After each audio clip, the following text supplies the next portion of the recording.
ওকে, শুরু করি। হ্যাঁ, আজকে আমরা যে জিনিসটা দেখব, লাস্ট ক্লাসের বেসিক্যালি কন্টিনিউয়েশন। আমরা আজকে একটা নতুন কনসেপশন আমরা তৈরি করার চেষ্টা করব রিগার্ডিং সেলস বা ইলেকট্রোকেমিক্যাল সেলস, মানে এমন সেল যে সেলগুলোতে কোনো একটা কেমিক্যাল রিয়াকশনের ফলে ইলেকট্রিসিটি প্রডিউসড হচ্ছে। তার মানে দেখো, লাস্ট ক্লাস থেকে আমরা একটা জিনিস শিখেছি, সেটা হচ্ছে এরকম যে আমরা দেখেছি যে এরকম ধরনের একটা সেল যদি আমাদের কাছে থাকে, বেসিক্যালি একটা সেল হতে গেলে দুটো মিনিমাম ইলেকট্রোড থাকতেই হবে এবং তার সাথে মিনিমাম একটা ইলেকট্রোলাইট থাকতেই হবে। এরকম হতেই পারে যে দুটো ইলেকট্রোলাইটও আছে। এরকম একটা সেল হতেই পারে যেখানে একটা জিঙ্ক সালফেট সলিউশনের মধ্যে জিঙ্ক ইলেকট্রোড ডিপ করা আছে, পাশে আরেকটা কপার সালফেট সলিউশনের মধ্যে একটা কপার ইলেকট্রোড ডিপ করা আছে, এবং এই দুটো ইলেকট্রোডকে বাইরে দিয়ে এক্সটার্নালি একটা তার দিয়ে জুড়ে দেওয়া আছে। এরকমও একটা সেল থাকতে পারে। কিন্তু মিনিমাম, মানে একেবারে ন্যূনতম, যেটা ন্যূনতমটা কি, যে দুটো ইলেকট্রন, একটা অ্যানোড যেখানে অক্সিডেশন হচ্ছে, একটা ক্যাথোড যেখানে রিডাকশন হচ্ছে, সেরকম দুটো ইলেকট্রোড আমাকে রাখতেই হবে এবং তার সাথে মিনিমাম একটা ইলেকট্রোলাইট আমাকে রাখতেই হবে। এটা ন্যূনতম। এটা না হলে আমি সেল বলতে পারবো না। তাহলে এখন প্রশ্ন হচ্ছে যে এরকম যদি একটা সেল আমার কাছে থাকে, এই সেলের সাথে অ্যাসোসিয়েটেড পোটেনশিয়াল ডিফারেন্স বা ইলেকট্রোমোটিভ ফোর্স বলে একটা টার্ম আছে, সেই জিনিসটার মানে কি, এটাকে আমরা বুঝতে চাই। তাহলে একটা সেলের সাথে অ্যাসোসিয়েটেড পোটেনশিয়াল ডিফারেন্স বা ইলেকট্রোমোটিভ ফোর্স, এই কথাটার মানেটা আমরা ক্লিয়ার করতে চাই। হুম? তাহলে আমরা বুঝতে চাইবো যে এই ইএমএফ অফ এ সেল বলতে কি বোঝায়। ইএমএফ কথাটা হচ্ছে ইলেকট্রোমোটিভ ফোর্স। তাহলে এরকম ইলেকট্রোমোটিভ ফোর্স এবং এই ধরনের ইলেকট্রোমোটিভ ফোর্স, একে আমরা কোনো একটা সেলের ক্ষেত্রে কিভাবে মেজার করব, সেই জিনিসটা আমরা বোঝার চেষ্টা করছি আজকে। ওকে, প্রথমত লক্ষ্য করো যে যেরকম কথা আমি সেলের ক্ষেত্রে বললাম, যে সেল বলতে আমরা যা বোঝাই, সেই রকম ইলেকট্রোকেমিক্যাল সেলগুলোর ক্ষেত্রেই আমরা আজকে ইএমএফ এর আলোচনাটা করব। অর্থাৎ এমন সমস্ত সেল, যে সমস্ত সেলগুলোতে কেমিক্যাল রিয়াকশনের ফলে ইলেকট্রিসিটি প্রোডাকশন হচ্ছে, ইলেকট্রিসিটি তৈরি হচ্ছে। হ্যাঁ, এখন প্রশ্ন হচ্ছে যে এই ধরনের ইলেকট্রিসিটি প্রোডাকশনের জন্য আমার কি কি রিকোয়ারমেন্ট স্যাটিসফাই করতে হয়, সেই জিনিসগুলো আমরা ডিটেলসে আলোচনা করব একটু একটু করে। হুম? এখন এই ইএমএফ কথাটা, এটার একটা খুব সিম্পল মানে সেলের ক্ষেত্রে আছে। এবং এই ইএমএফ এর সত্যি কথা বলতে গেলে যে খুব ট্র্যাডিশনাল ক্লাসিক্যাল কোনো ডেফিনেশন হয়, কোনো সংজ্ঞা হয়, এটা আমি খুব একটা সেইভাবে মানি না। এর একটা সংজ্ঞা এরকম ভাবে দেওয়া যেতে পারে যে যে কোনো একটা সেলের ইএমএফ মানে হচ্ছে সেই পোটেনশিয়াল ডিফারেন্সটা in between the two electrodes, একটা ক্যাথোড এবং একটা অ্যানোড, যে পোটেনশিয়াল ডিফারেন্সটার জন্য সেই সেলটা কারেন্ট ফ্লো করতে সাহায্য করে। অর্থাৎ তাহলে এই যে potential difference between the two electrodes থাকে, যে পোটেনশিয়াল ডিফারেন্সটা অ্যাকচুয়ালি রেজাল্ট করে to in the flow of current, সেই পোটেনশিয়াল ডিফারেন্সটাকে আমরা সোজা কথায় ইএমএফ বলে বলে থাকি। এবার এই ইএমএফ কথাটার সাথে দেখো, তার মানে সেলের বেসিক স্ট্রাকচারটা ইনভলভ। কেন বলছি? তাহলে দেখো, ইএমএফ কথাটা বলতে গেলেই আমাকে প্রথমেই বলতে হচ্ছে যে এই যে দুটো ইলেকট্রোড, মানে একটা ক্যাথোড একটা অ্যানোড, তাদের মধ্যে যে পোটেনশিয়ালের ডিফারেন্স, তাদের মধ্যেকার পোটেনশিয়াল মানে কি পরে ক্লিয়ার করব। তাদের মধ্যে যে পোটেনশিয়ালের তফাৎ, ডিফারেন্স, যে পোটেনশিয়াল ডিফারেন্সের জন্য এই সেলটার একটা কারেন্ট প্রডিউসিং এন্টিটি হিসেবে কাজ করছে, সেই পোটেনশিয়াল ডিফারেন্সটাকে আমরা ইএমএফ বলি। এই হচ্ছে আমাদের ট্র্যাডিশনাল ডেফিনেশন অফ ইএমএফ, যদি এটাকে ডেফিনেশন বলা হয়। ঠিক আছে? এবং এই ইএমএফ যেহেতু এটা এক ধরনের potential difference, difference of potential, তার মানে আমরা সেই সাধারণভাবে ওমস লকে মেনে আমরা এই ইএমএফ এর সাথে যে ট্র্যাডিশনাল ইউনিটটা অ্যাসোসিয়েট করি, সেটা হচ্ছে ভোল্ট। ওকে, এই ভোল্ট ইউনিটটা এসছে ওই গত দিনের ক্লাসে বলেছিলাম ওই অ্যালেসান্ড্রো ভোল্টার টাইটেল বা সারনেম ভোল্টা থেকে, সেখান থেকে ভোল্ট ইউনিটটা এসছে। এখন তার মানে ইএমএফ এর এই ডেফিনেশন যদি আমি মেনে নিই, হ্যাঁ, যে ডেফিনেশনটার কথা আমি এক্ষুনি বললাম, এই ডেফিনেশনটা যদি কেউ মেনে নেয়, তাহলে এই ডেফিনেশনটা মেনে নিলে প্রশ্ন আসে যে আমি ইএমএফ বা পোটেনশিয়াল ডিফারেন্সটাকে মাপবো কি করে। তাহলে আমি ইএমএফ কে সোজা কথায় একটা পোটেনশিয়াল ডিফারেন্সের সমতুল্য একটা কোয়ান্টিটি হিসেবে বলতে পারি। তাহলে পোটেনশিয়াল ডিফারেন্সকে মাপবো কি দিয়ে, কোন যন্ত্রের সাহায্যে পোটেনশিয়াল ডিফারেন্সকে মাপবো? পোটেনশিয়াল ডিফারেন্স মানে তো এক ধরনের ভোল্টেজ। তাহলে ভোল্টেজ মাপতে গেলে যে যন্ত্র কাজে লাগে তাই দিয়ে মাপবো, এটাই স্বাভাবিক বুদ্ধি বলে। আমরা ভোল্টেজ কি দিয়ে মাপি? একটা ভোল্টমিটার দিয়ে মাপি। তাহলে ইন জেনারেল আমরা পোটেনশিয়াল ডিফারেন্স বা ভোল্টেজ মাপার জন্য একটা ভোল্টমিটার ব্যবহার করতেই পারি। এইখানটাতে ইলেকট্রোকেমিক্যাল সেলের পোটেনশিয়াল ডিফারেন্স বা ভোল্টেজ মাপতে গেলে এই ভোল্টমিটার ব্যবহার করাতে একটা বাধা আছে। কোথায় বাধা? একটা নর্মাল ক্ষেত্রে যখন পোটেনশিয়াল ডিফারেন্স মাপা হয়, ধরো আমাকে যদি কেউ বলে যে আমার এই যে বাড়িতে আমরা যে কারেন্ট ব্যবহার করি সেই কারেন্টের সাথে অ্যাসোসিয়েটেড ভোল্টেজ কত, ডোমেস্টিক লাইট যদি হয়, আমি বললাম যে 220 ভোল্ট। এই এই যে 220 ভোল্ট, এই 220 ভোল্ট লক্ষ্য করে দেখো, এই যে 220 সংখ্যাটা, এই সংখ্যাটা কিন্তু যথেষ্ট বড়।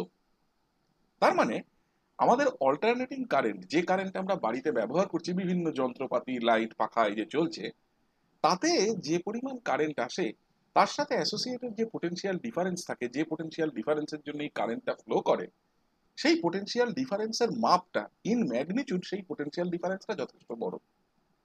এর ক্ষেত্রে সুবিধা হচ্ছে যদি আমি একটা সাধারণ মানের ভোল্টমিটার ব্যবহারও করি, তাই দিয়ে আমি এই এই পোটেনশিয়াল ডিফারেন্সটাকে ইজিলি মাপতে পারবো। কেন মাপতে পারবো? তার কারণ হচ্ছে পোটেনশিয়াল ডিফারেন্সের সাইজটা অনেক বড়। আমি যখন কোনো একটা ভোল্টমিটারের মতন কোনো যন্ত্র ব্যবহার করছি এই পোটেনশিয়াল ডিফারেন্সটাকে মাপবার জন্য, তখন আমি একটা জিনিস লক্ষ্য করছি, সেটা কি? যেহেতু ভোল্টমিটার ইটসেলফ একটা যন্ত্র, সে এই ভোল্টেজের খানিকটা, মানে ওই যে কারেন্টটা ফ্লো করছে সেই কারেন্টের একটা অংশ সে কিন্তু নিজের অপারেশনের জন্য ব্যবহার করবে। তার মানে অ্যাকচুয়ালি যেটাকে আমরা 220 ভোল্ট বলছি আমাদের ডোমেস্টিক লাইনের সাথে অ্যাসোসিয়েটেড ভোল্টেজ, সেটা হয়তো কথার কথা বলছি, দেখা যাবে আসলে 220.6 ভোল্ট, কথার কথা। কিন্তু তাকে আমরা 220 ভোল্ট বলছি কারণ আমাকে ওই যে যে যে ভোল্ট মিটারটা দিয়ে আমি তাকে মাপছি তার রিডিংটা দেখাচ্ছে 220 ভোল্ট। কিন্তু মাথায় রাখবো যে সেই ভোল্ট মিটারটা নিজে কাজ করার জন্য ওই ভোল্টেজের একটা অংশ কিন্তু ব্যবহার করছে। তার মানে ভোল্টেজটা হয়তো তার থেকে সামান্য বেশি, সামান্য। এবার ভাবো, আমি 220 ভোল্ট মাপার সময় একটা ভোল্ট মিটার, যে ভোল্ট মিটার ব্যবহার করছি, সেই ভোল্ট মিটার দিয়ে যদি আমি একটা ইলেকট্রোকেমিক্যাল সেলের ভোল্টেজ বা পোটেনশিয়াল ডিফারেন্স মাপতে যাই, সমস্যাটা কোথায়? যে কোনো একটা ইলেকট্রোকেমিক্যাল সেলের সাথে অ্যাসোসিয়েটেড যে পোটেনশিয়াল ডিফারেন্স বা ভোল্টেজ, সেই ভোল্টেজের অ্যামাউন্টটাই খুব কম। হয়তো দেখা যাবে 2 ভোল্ট, 220 জায়গায়। 2 ভোল্টের মধ্যে যদি আমি 0.5 ভোল্ট খেয়ে নিই, আমার ভোল্ট মিটারে যদি খেয়ে নেয়, তার মানে তো আমি পাবো তার রিডিং 1.5 ভোল্ট। তার মানে কত পার্সেন্ট এরার? তার মানে volt meter, traditional volt meter ব্যবহার করে কেউ যদি পোটেনশিয়াল ডিফারেন্স বা EMF of a electrochemical cell মাপতে যায়, তাহলে তার ওই মাপার পদ্ধতির মধ্যেই একটা এরার ঢুকে যাবে। তার কারণ হচ্ছে যে ট্র্যাডিশনাল ভোল্ট মিটার গুলো নিজে ওই কারেন্টের খানিকটা কনজিউম করে নেয় তাদের নিজেদের অপারেশনের জন্য। যে কারণে আমাদের ক্ষেত্রে এই ধরনের সিচুয়েশনে আমরা কিন্তু কখনোই কোনো ইলেকট্রোকেমিক্যাল সেলের পোটেনশিয়াল ডিফারেন্স মাপার জন্য একটা অর্ডিনারি ভোল্ট মিটারকে ব্যবহার করি না। আমরা অর্ডিনারি ভোল্ট মিটারের জায়গায় এমন একটা যন্ত্রকে ব্যবহার করি এই পোটেনশিয়াল ডিফারেন্সটা মাপার জন্য, যে যন্ত্রটা ইটসেলফ নিজে খুব কম কারেন্ট কনজিউম করে to show a appreciable reading. এই ধরনের যন্ত্রকে আমরা ইন জেনারেল বলে থাকি একটা পোটেনশিওমিটার। তার মানে potentiometer is essentially an instrument which, just like the voltmeter, measures the potential difference or the voltage associated with an electrochemical cell. তাহলে এই পোটেনশিওমিটার কথাটা একটু স্পেসিফিক। পোটেনশিওমিটার আর ভোল্টমিটার দুজনের কাজ কিন্তু একই, কিন্তু পোটেনশিওমিটার আরেকটু স্পেসিফিক। কেন স্পেসিফিক? বিকজ পোটেনশিওমিটার এমন এক ধরনের ভোল্টমিটার যেটা শুধুমাত্র ব্যবহার করা হয় ইলেকট্রোকেমিক্যাল সেলগুলোর পোটেনশিয়াল ডিফারেন্স মাপার জন্য। কেন ব্যবহার করা হয়? ব্যবহার করার কারণটা হচ্ছে এই, যে এই পোটেনশিওমিটার এমন একটা ইনস্ট্রুমেন্টাল সেটআপ, যে সেটআপটা নিজে পারফর্ম করার জন্য, নিজের কাজটুকু করার জন্য minimum amount of current withdraw করে ফ্রম দ্য সার্কিট। তাহলে এই পোটেনশিওমিটারের সেটআপটা কিরকম? তার মানে এই পোটেনশিওমিটারের সেটআপটা কিরকম, এইটা আমাদেরকে জানতে হবে এই ইএমএফ এর মেজারমেন্টটা বুঝতে গেলে। এবং এই পোটেনশিওমিটারের সেটআপটা কিরকম এটা যেমন আমাদেরকে জানতে হয়, এই জানাটা আমাদের এই এন্টায়ার ইকুইলিব্রিয়াম ইলেকট্রোকেমিস্ট্রির ক্ষেত্রে একটা খুব ইম্পর্ট্যান্ট জানা। বিকজ এই ধরনের সার্কিট আমরা ইকুইলিব্রিয়াম ইলেকট্রোকেমিস্ট্রিতে বিভিন্ন সময় বিভিন্ন জায়গায় ব্যবহার করি। ইনফ্যাক্ট যে সার্কিটের কথা আমি একটু পরেই বলবো, এই ধরনের একটা সার্কিট আমাদের ল্যাবরেটরিতে থাকা বহু যন্ত্রে আছে। দেখবে আমরা অনেক সময়তে পোটেনশিওমেট্রিক টাইট্রেশন করি, সেখানে আমরা এই পোটেনশিওমিটার ব্যবহার করি। সেই পোটেনশিওমিটারের সার্কিট হুবহু এই সার্কিট বা এই ধরনের একটা সেট আপের উপর নির্ভর করে। সেই জন্য এই পোটেনশিওমিটারের সেট আপটা জানা, বোঝা, এটসেট্রা এটসেট্রা, এই জিনিসগুলো আমাদের ক্ষেত্রে খুব গুরুত্বপূর্ণ টু স্টাডি ইকুইলিব্রিয়াম ইলেকট্রোকেমিস্ট্রি। আমরা এই কাজটা আজকের ক্লাসে ফার্স্ট করি। ওকে, তাহলে এই ধরনের পোটেনশিওমিটার যখন আমরা ব্যবহার করি কিসের জন্য, না ইএমএফ মাপার জন্য, ইএমএফ মেজারমেন্টের জন্য। এই পোটেনশিওমিটারের এই সেট আপটা, আমি সার্কিটটা একটু পরে যাচ্ছি, এই পোটেনশিওমিটারের সেট আপটা এক ধরনের প্রিন্সিপলের ওপর নির্ভর করে। লক্ষ্য করে দেখবে আমরা স্কুল লেভেলে যখন আমরা প্রথম এই বিভিন্ন ধরনের প্রথমে স্ট্যাটিক ইলেকট্রিসিটি পড়ি, তার পরবর্তীকালে কারেন্ট ইলেকট্রিসিটি পড়ি, 11-12 পড়ি না? তো আমরা যখন এই ইলেকট্রিসিটির চ্যাপ্টার পড়ি বেসিক্যালি ক্লাস 11-12-এ, তখন আমাদেরকে একটা প্রিন্সিপল শেখানো হয়, তাকে বলা হয় হুইটস্টোন ব্রিজ প্রিন্সিপল। এই হুইটস্টোন ব্রিজ প্রিন্সিপলের ওপর নির্ভর করে এই পোটেনশিওমিটারের কাজ করার পদ্ধতিটা। এই পদ্ধতিটা একদম হুইটস্টোন ব্রিজ প্রিন্সিপলের যা সেট আপ, ঠিক সেই সেট আপকে কাজে লাগায় এইটা। এবং এই যে আইডিয়াটা যে এই হুইটস্টোন ব্রিজ প্রিন্সিপলের সেট আপকে ব্যবহার করে আমি একটা পোটেনশিওমিটারের মতন কোনো জিনিস তৈরি করব এবং তা দিয়ে আমি কোনো একটা ইলেকট্রোকেমিক্যাল সেলের করসপন্ডিং ইএমএফটাকে মাপবো, এই বুদ্ধিটা বা এই পদ্ধতিটা আবিষ্কার করেছিলেন যে ভদ্রলোক, তার সারনেম বা টাইটেল ছিল পগেনডর্ফ। এই মেথডটাকে ওই কারণে আমরা এক কথায় বলে থাকি as the Poggendorff compensation method or Poggendorff compensation principle. Okay, তার মানে পগেনডর্ফ কম্পেনসেশন প্রিন্সিপল যদি আমাকে কেউ জিজ্ঞেস করে তাহলে আমি এক কথায় কি বলবো, তাহলে পগেনডর্ফ কম্পেনসেশন প্রিন্সিপল হচ্ছে এমন একটা পদ্ধতি, এমন একটা মেথড, যে মেথডের সাহায্য নিয়ে আমরা একটা কোনো ইলেকট্রোকেমিক্যাল সেলের সাথে অ্যাসোসিয়েটেড আননোন ইএমএফটাকে মাপি ইউজিং এ পোটেনশিওমিটার। হ্যাঁ, এবং এই এই মেথডটা এমন, এই পগেনডর্ফ কম্পেনসেশন মেথডটা, যেটা নাকি আমাদের জানা হুইটস্টোন ব্রিজ প্রিন্সিপলের উপর নির্ভর করে। হুইটস্টোন ব্রিজ প্রিন্সিপলের যে সেট আপ, সেই সেট আপের উপর নির্ভর করে এই পগেনডর্ফ কম্পেনসেশন প্রিন্সিপল তৈরি। ঠিক আছে, এই পগেনডর্ফ কম্পেনসেশন প্রিন্সিপলকে মানতে গেলে বা এই পগেনডর্ফ কম্পেনসেশন প্রিন্সিপলকে ব্যবহার করতে গেলে আমাদের কতগুলো জিনিস দরকার। কি দরকার হয়? প্রথম, লক্ষ্য করো আমি কোনো একটা আননোন ইলেকট্রোকেমিক্যাল সেলের ইএমএফ মাপছি। যে কোনো একটা আননোন ইলেকট্রোকেমিক্যাল সেলের ইএমএফ মাপতে গেলে আমার আরেকটা ইলেকট্রোকেমিক্যাল সেল দরকার পড়ে যার ইএমএফ আমার জানা। তার মানে একটা নোন ইএমএফ ওয়ালা একটা সেলের আমার প্রয়োজন। তাহলে আমার কি কি দরকার? একটা নোন ইএমএফ ওয়ালা সেল প্রয়োজন, একটা রেজিস্ট্যান্স ওয়ালা তার প্রয়োজন, যে কোনো তারেরই রেজিস্ট্যান্স আছে এমন একটা তার যেটাকে আমি একটা প্রপার রেজিস্ট্যান্স ওয়ালা ওয়্যার আমি বলে কনসিডার করব, সেই রকম একটা তার প্রয়োজন, একটা গ্যালভানোমিটার প্রয়োজন। এই তিনটে জিনিস আমার প্রয়োজন হচ্ছে এই পগেনডর্ফ কম্পেনসেশন প্রিন্সিপলটাকে বা পগেনডর্ফ কম্পেনসেশন মেথডটাকে ব্যবহার করে আমার যে কোনো একটা আননোন সেলের ইএমএফ মাপতে গেলে। ওকে, এই ধরনের মেথড যে সেট আপটার উপর নির্ভর করে, সেই সেট আপটার চেহারাটা হচ্ছে এরকম। সেট আপটা দেখে ভয় পাওয়ার কিছু নেই, আমি সব ডিটেলসে বলছি। লক্ষ্য করো, এখানে একটা সেল আছে। এই সেলটা এমন একটা সেল যার ইএমএফ আমার নোন। আমি একটু আগেই বললাম যে যে তিনটে জিনিস লাগবে তার মধ্যে একটা হচ্ছে এটা। তাহলে এই সেলটা হচ্ছে সেই সেলটা যার ইএমএফ এই এপসাইলন এ আমাদের জানা আছে। ঠিক আছে, এখানে দেখো এই স্মল এ বি বলে একটা তার আছে, যে তারটা হচ্ছে সেই রেজিস্ট্যান্স ওয়্যারটা, যে তারের ওপরে রেজিস্ট্যান্সটা, আমি যে তারের উপরে কোথায় আমি আছি তার উপরে নির্ভর করবে যে আমি রেজিস্ট্যান্সটা আমি কত থ্রো করছি এই সার্কিটের উপরে। আর কি আছে? আরেকটা সেল আছে, যে সেলের ইএমএফ আমি মাপতে চাই, মানে এই মুহূর্ত অবধি সেটা আননোন। সেই সেলটাকে, করসপন্ডিং সেলটাকে আমি রিপ্রেজেন্ট করেছি বাই দ্য সিম্বল এক্স। তাহলে নোন ইএমএফ ওয়ালা সেলটা হচ্ছে এ, আননোন ইএমএফ ওয়ালা সেলটা হচ্ছে এক্স। ঠিক আছে, এবং এখানে একটা জি বলে একটা গ্যালভানোমিটার বসানো আছে। গ্যালভানোমিটার একটা নিডিলের মতো, একটা কাঁটার মতন, একটা ঘড়ির মতন জিনিস, যে খুব কম পরিমাণ কারেন্ট পাস করলেই তার নিডলটা ডিফ্লেকশন দেখায়, তার নিডলটা নড়ে ওঠে। যদি সার্কিটের মধ্যে দিয়ে খুব অল্প পরিমাণও কারেন্ট পাস করে, তাহলে এই গ্যালভানোমিটারের যে নিডল থাকে, যে কাঁটাটা থাকে ওই ঘড়িটার, সেই কাঁটাটাতে ডিফ্লেকশন দেখায়, সেটা নড়ে। ওকে, তাহলে galvanometer is a very very sensitive instrument. এই কারণে বলছি এটা সেন্সিটিভ, যেটা মিনিমাম ডিফ্লেকশন, মানে গ্যালভানোমিটার, ভালো একটা গ্যালভানোমিটার এর নিডলটা এতটাই সেন্সিটিভ যে যে টেবিলের ওপর রেখে আমরা এই গ্যালভানোমিটার নিয়ে কাজ করি সেই টেবিলটার ওপরে ভাইব্রেশন হলেও তার নিডলটা নড়ে, এতটা সেন্সিটিভ। মানে খুব খুব সূক্ষ্ম একটা কারেন্ট এর ভেতর দিয়ে পাস করলেও এই নিডলটা ডিফ্লেকশন দেখায়। এইরকম একটা যন্ত্র, এরকম একটা ইনস্ট্রুমেন্ট।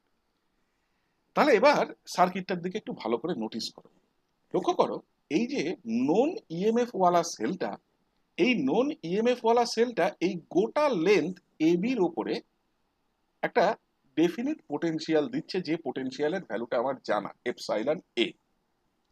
সার্কিটটা কমপ্লিট হচ্ছে, এখান থেকে একটা তার দিয়ে আমার এই আননোন ইএমএফ ওয়ালা সেলটাকে গ্যালভানোমিটারের থ্রুতে আমি জুড়ে দিয়েছি এই রেজিস্ট্যান্স ওয়ালা তারটার সাথে। এখন খেয়াল করে দেখো, এই যে আমার নন ইএমএফ ওয়ালা যে সেলটা, তার নেগেটিভ ইলেকট্রোড মানে কি, যে ইলেকট্রোডের উপরে ইলেকট্রনের এক্সেস আছে, মানে যে ইলেকট্রোডের উপরে বেসিক্যালি অক্সিডেশন হচ্ছে। কেন? আয়নগুলো এসে এর উপরে ইলেকট্রন ছেড়েছে, মানে এর উপরে ইলেকট্রনের এক্সেস, এটা পজিটিভ ইলেকট্রন, তার মানে এর উপরে ইলেকট্রনের স্কেয়ারসিটি। তাহলে এইদিকে ইলেকট্রনের এক্সেস, এদিকে ইলেকট্রনের স্কেয়ারসিটি, তার মানে electrons will flow along this direction. এবার লক্ষ্য করো, এখানে এই ইলেকট্রন, এখানে আবার এইদিকে ইলেকট্রনের এক্সেস, তাহলে এই ইলেকট্রনগুলো এইদিকে ফ্লো করার চেষ্টা করবে। তাহলে যেদিকে ইলেকট্রনের ফ্লো হয় তার বিপরীত দিকে আমরা ধরে নিই কারেন্টের ডিরেকশন। তাহলে ইলেকট্রনের ফ্লোয়ের ডিরেকশন যদি এটা হয়, তাহলে কারেন্টের ডিরেকশন এটা। তাহলে এদিকেও কারেন্টের ডিরেকশন এটা, এদিকেও কারেন্টের ডিরেকশন এটা। এবার লক্ষ্য করো, এই দুটো কারেন্ট, একটা কারেন্ট আরেকটা কারেন্টকে কিন্তু অপোজ করছে, কারণ এই কারেন্টটার ডিরেকশন এই ডিরেকশনে এসে ফ্লো করে এই তার দিয়ে ফ্লো করছে, এই কারেন্টটাও, এই দিককার কারেন্টটাও এই গ্যালভানোমিটারের থ্রুতে এখান দিয়ে এসে ফ্লো করছে। এবার দেখো খেয়াল করে, এই একটা কারেন্ট আরেকটা কারেন্টকে এক্স্যাক্টলি কাটবে কি কাটবে না, একটা কারেন্ট আরেকটা কারেন্টকে এক্স্যাক্টলি নালিফাই করবে কি করবে না, সেটা নির্ভর করবে এই যে সি পয়েন্টটা, এই সি পয়েন্টটা এই রেজিস্ট্যান্স তারের উপরে কোন জায়গায়। এরকম যদি হয় যে আমি যদি এই সি পয়েন্টটাকে সরাতে পারতাম, তাহলে এই সি পয়েন্টটাকে যদি আমি সরিয়ে সরিয়ে বিভিন্ন জায়গায় নিয়ে যেতাম এই এ বি ওয়ালা রেজিস্ট্যান্স তারটার উপরে, তাহলে এমন একটা পয়েন্ট আমি খুঁজে পাবো যে পয়েন্টে রেজিস্ট্যান্সটা ঠিক এতটাই, যখন নাকি এই সেল থেকে তৈরি হওয়া কারেন্ট এই সেল থেকে তৈরি হওয়া কারেন্টটাকে এক্স্যাক্টলি ব্যালেন্স করছে। সেই পয়েন্টটাকে আমরা বলি ব্যালেন্স পয়েন্ট। এবং এই যে সি পয়েন্টটা, যাকে এই রেজিস্ট্যান্সের ওপর দিয়ে মুভ করানো যায়, এই সি পয়েন্টটাকে, এই মুভিং পয়েন্টটাকে, এই মুভিং কন্ট্যাক্ট পয়েন্টটাকে আমরা বলে থাকি জকি। এই ধরনের কোন একটা এমন তার যার ওপরকার রেজিস্ট্যান্স আমি ইচ্ছে করলে একটা মুভিং কন্ট্যাক্ট পয়েন্টের সরানো দিয়ে, একটা মুভিং কন্ট্যাক্ট পয়েন্টকে বিভিন্ন জায়গায় ডিসপ্লেস করে সেই রেজিস্ট্যান্সটাকে পাল্টে দিতে পারি। এইরকম একটা ভেরিয়েবল রেজিস্ট্যান্সের তারকে আমরা এক কথায় বলে থাকি রিওস্ট্যাট। এটা তোমরা নিশ্চয়ই কারেন্ট ইলেকট্রিসিটি পড়ার সময় হায়ার সেকেন্ডারিতে পড়েছো। তাহলে বেসিক্যালি এই যে এ বি তারের setup along with this galvanometer needle এবং along with this moving contact point C which we call a jockey, এই পুরো জিনিসটা মিলে আমাদের যেটা তৈরি করছে সেটা হচ্ছে একটা রিওস্ট্যাটের সেটআপ। তাহলে লক্ষ্য করে দেখো, এই হুইটস্টোন ব্রিজ প্রিন্সিপলটা এখানে ব্যবহার হচ্ছে। হুইটস্টোন ব্রিজ প্রিন্সিপলের এক্সপেরিমেন্ট, এটাও কিন্তু আমাদের 11-এর 12-এর ফিজিক্সের এই ধরনের এক্সপেরিমেন্ট থাকতো, যেখানে হুইটস্টোন ব্রিজ প্রিন্সিপলের এক্সপেরিমেন্ট আমাদেরকে ল্যাবরেটরিতে করতে হতো।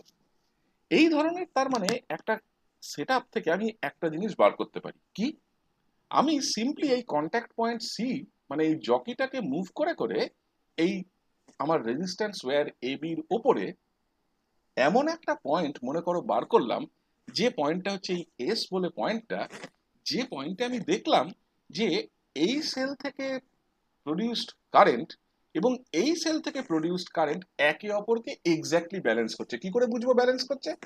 এই দেখে বুঝবো যে আমার গ্যালভানোমিটার নিডলে কোনো ডিফ্লেকশন দেখাবে না, মানে কোনো কারেন্ট এই সার্কিটে ফ্লো করছে না। তাহলে যে পয়েন্টে এসে আমি দেখবো যে আমার গ্যালভানোমিটার নিডলের কোনো ডিফ্লেকশন নেই, সেই পয়েন্টটাকে আমি আমার ব্যালেন্স পয়েন্ট হিসেবে বলবো। তাহলে আমি ওই ব্যালেন্স পয়েন্টটা পেয়ে যাব। তার মানে লক্ষ্য করে দেখো, এরকম যদি একটা সিচুয়েশন থাকে, তাহলে এরকম একটা সিচুয়েশন থাকলে আমি just by moving this contact point C, আমি যেটা করতে পারি এই স্লাইডিং কন্ট্যাক্ট পয়েন্ট সিটাকে মুভ করে করে along this wire A B, আমি এমন একটা পজিশন, এমন একটা লোকেশন পেলাম, যে লোকেশনটার নাম মনে করো আমি দিলাম এস বলে। যে লোকেশনে এসে আমি দেখলাম যে আমার এই গ্যালভানোমিটার জিটা কোনো ডিফ্লেকশন দেখায় না। তাহলে যে পয়েন্টটাতে, এই এস পয়েন্টটাতে যেখানে আমার গ্যালভানোমিটার নিডল কোনো ডিফ্লেকশন দেখায় না, সেখানে আমি একটা জিনিস বলতে পারি কি, এই যে আমার এই সেলটা থেকে যে কারেন্ট তৈরি হচ্ছে, যে কারেন্টটা এই সার্কিটে আসছে, সেই কারেন্টটাকে এক্স্যাক্টলি ইকুয়ালি ব্যালেন্স করছে আমার এই আননোন ইএমএফ ওয়ালা সেল থেকে যে কারেন্টটা তৈরি হচ্ছে। তার মানে সোজা কথায় আমি যদি সিম্পল হুইটস্টোন ব্রিজ প্রিন্সিপল ব্যবহার করি, তাহলে ওই যে এপসাইলন এ বলে যে আমার নোন পোটেনশিয়ালটা আছে, সেই এপসাইলন এটা লক্ষ্য করে দেখো, ওটা তো এই গোটা লেন্থ ওয়াইজ কাজ করছে, এ বির ওপর কাজ করছে। তাহলে এই এপসাইলন এটা যেহেতু কাজ করছে over the entire length A B, আর লক্ষ্য করে দেখো এই যে এপসাইলন এক্সটা আছে, সে কিন্তু এই পুরো লেন্থটাকে পাচ্ছে না। সে কতটুকু লেন্থ পাচ্ছে, সে যে পয়েন্টে আমি এই কন্ট্যাক্টটাকে তারের সাথে টাচ করিয়ে রেখেছি সেই পয়েন্ট মানে এস অবধিকার লেন্থটুকু পাচ্ছে। তার মানে ইএক্সটা এই এএস লেন্থটুকুকেই পাচ্ছে। তার মানে আমি পরিষ্কার এই ইএ, এই এপসাইলন এর ভ্যালু, এ বি লেন্থ এবং এএস লেন্থ থেকে এই এপসাইলন এক্স এর ভ্যালুটাকে আমি বার করে নেব। কিভাবে বার করব? লক্ষ্য করো, যেহেতু এই এপসাইলন এ বলে এই পোটেনশিয়াল ডিফারেন্সটা ইমপ্রেসড হয়েছে, এই পোটেনশিয়াল ডিফারেন্সটা আরোপিত হয়েছে এই এন্টায়ার লেন্থ এ বির ওপরে, তাহলে epsilon A for any given current passing through the resistance, সেটা প্রপোর্শনাল হবে এই এ বির সাথে। কারণ লক্ষ্য করে দেখো, রেজিস্ট্যান্স আর, ক্যাপিটাল আর কে যদি আমি রেজিস্ট্যান্স বলি যে কোনো একটা তারের সাথে অ্যাসোসিয়েটেড, তাহলে সেই রেজিস্ট্যান্সটা কিন্তু প্রপোর্শনাল হয় to the length, R equal to rho L by A. তাহলে যে যত লেন্থের তার হবে, রেজিস্ট্যান্সটা তার সাথে প্রপোর্শনাল হবে। তার মানে রেজিস্ট্যান্সটা যেহেতু তার সাথে প্রপোর্শনাল, তার মানে আমি একটা কথা খুব সিম্পলি বলতে পারি যে যেহেতু এই এপসাইলন এ বলে পোটেনশিয়ালটা, এটা এই গোটা তারের যা লেন্থ মানে এ বি, এই এন্টায়ার লেন্থের উপর অ্যাপ্লাইড। কেন? দেখো এর দুটো প্রান্ত, একটা প্রান্ত এর সাথে কানেক্টেড, আরেকটা প্রান্ত বি এর সাথে কানেক্টেড, তার মানে ও গোটা লেন্থ জুড়ে আছে। তার মানে আমি এই কথাটা বলতে পারি যে এপসাইলনে যে কোনো একটা কারেন্টের ভ্যালুর জন্য, যে কোনো কারেন্টের ভ্যালুর জন্য, হ্যাঁ, পাসিং থ্রু দিস রেজিস্ট্যান্স, এই এবি রেজিস্ট্যান্স তারের মধ্যে দিয়ে যে কারেন্টটা পাস করছে, সেটা কিন্তু প্রপোর্শনাল হবে এই এবি লেন্থের সাথে। ঠিক একই ভাবে, ঠিক একই লজিকে লক্ষ্য করো, আমার এই আননোন যে সেলটা আছে, যার ইএমএফটা আমার আননোন, যার পোটেনশিয়াল ডিফারেন্স এপসাইলন এক্সটা আমার আননোন, যার মান আমি জানি না, তার ক্ষেত্রেও ঠিক একই কথা প্রযোজ্য। লক্ষ্য করো, এই এই আননোন সেলটার করসপন্ডিং যে লেন্থটা, যে লেন্থের উপরে সে আরোপিত, যে লেন্থের উপরে সে ইমপ্রেস, সেই লেন্থটুকু হচ্ছে জাস্ট এ এস, এই লেন্থটুকু। তার মানে ফর এনি গিভেন কারেন্ট, হ্যাঁ, for any given current this unknown EMF x epsilon x must be proportional to this given length A S. তাহলে এ এস এর সাথে প্রপোর্শনাল হবে। ফাইন। তার মানে আমি দুটো প্রপোর্শনালিটি পেলাম। কি পেলাম? হ্যাঁ, একটা প্রপোর্শনালিটি পেলাম যেখানে প্রপোর্শনাল কার সাথে, কে, epsilon A is proportional to A B. আরেকটা প্রপোর্শনালিটি পেলাম, epsilon X is proportional to A S. এবার এই দুটো প্রপোর্শনালিটি একই সার্কিটের জন্য, তার মানে এদের প্রপোর্শনালিটি কনস্ট্যান্ট দুটো সেম। তাহলে আমি যদি epsilon X by epsilon A এই কোয়ান্টিটিটা বার করি, তাহলে এরা simply ratio of this two lengths হবে। তাহলে আমি সিম্পলি এপসাইলন এক্স কে বার করে নিতে পারবো কোথা থেকে, না এই A S divided by A B, এই রেশিওটাকে যদি আমার নোন সেলের ইএমএফ দিয়ে গুণ করি, তাই দিয়ে আমি বার করে নিতে পারবো। তাহলে এবার এই রেশিওটা বার করবো কি করে? সার্কিটটা আবার ফিরে যায়। এই সার্কিটটাতে একটা হুইটস্টোন ব্রিজের দিকে যদি তাকাও, দেখবে একটা সত্যিকারের হুইটস্টোন ব্রিজ ল্যাবরেটরিতে গিয়ে দেখতে পারো, দেখবে এইখান দিয়ে একটা স্কেল লাগানো থাকে, একটা সাধারণ কাঠের স্কেল। আগেকার দিনে একটা কাঠের স্কেল লাগানো থাকতো। ইদানিং আমি নতুন এই হুইটস্টোন ব্রিজ, মানে আমি ধরো 2 বছর 2.5 বছর আগের কথা বলছি, ফিজিক্স ডিপার্টমেন্টে দেখলাম নতুন ওরা হুইটস্টোন ব্রিজ কিনেছে। সেখানে এই এই এই লেন্থ বরাবর যে স্কেলটা লাগানো আছে, সেটা হচ্ছে একটা ফাইবারের তৈরি স্কেল। আমরা যখন মানে স্কুল কলেজে পড়তাম, তখন আমরা দেখেছি কাঠের স্কেল লাগানো থাকতো, কাঠের স্কেলের ওপরে ঘর কাটা থাকতো, সেন্টিমিটার বা মিলিমিটারের মেজারমেন্ট থাকতো।